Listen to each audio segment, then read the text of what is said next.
निजामाबाद में एक अवामी जलसे से खिताब करते हुए वजीर आला रेवंत रेड्डी ने अक़लियतों के हुकूक और 4% तहफ़्फ़ुज़ात के तहफ़्फ़ुज़ के लिए अपनी हुकूमत के पुख्ता अज़्म का इआदा किया है।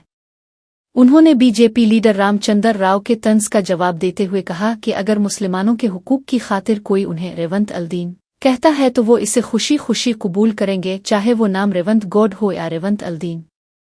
रेवंत रेड्डी ने याद दिलाया कि कांग्रेस ने हमेशा मुसलमानों के मुतालिबात पूरे किए हैं, जिसकी मिसालें मुल्क को मुस्लिम सदर देना और 7 मुस्लिम वज़राए आला बनाना है। उन्होंने साबिक़ क्रिकेटर अज़हर अल्दीन का जिक्र करते हुए कहा कि उन्हें बग़ैर रुकन असेंबली बने वज़ीर बनाया गया और बहुत जल्द उन्हें MLC का ओहदा भी दिया जाएगा। वज़ीर आला ने जोर देकर कहा कि उनकी पार्टी ने हमेशा अक़लियतों को उनका जायज़ मकाम दिया है और वो फ़िरका वाराना सियासत के बजाय सबको साथ लेकर चलने पर यकीन रखते हैं। उनके इस बयान ने रियासत की सियासत में सेकुलरिज़म और सियासी वफादारियों के हवाले से एक नई बहस छेड़ दी है। जगह पे मुसलमानों के और 4% जो रिजर्वेशन हमने दिया, 4% रिजर्वेशन बचाने के लिए हम लोग मेहनत कर रहे हैं। मुसलमानों को जो जो जब जब जरूरत है सब कुछ कांग्रेस पार्टी ने दिया।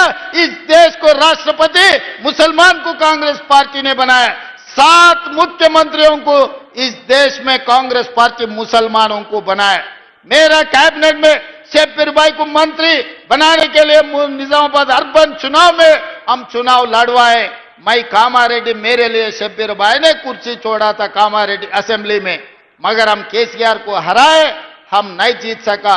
आप लोग शब्बीर भाई को नहीं जिताया।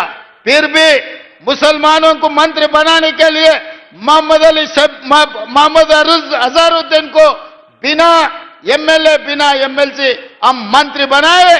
कल परसों हम उनको भी MLC बनाने वाले हैं। इसीलिए इतने सारे 8 मुसलमान माइनॉरिटियों को हम लोग कारपोरेशन चेयरमैन बनाए। मतलब ये सरकार में बराबर मुस्लिम माइनॉरिटी को हिस्सा दे दिए। उनका हक है, उन लोगों का हक उनको पहुंचा दिए। इसीलिए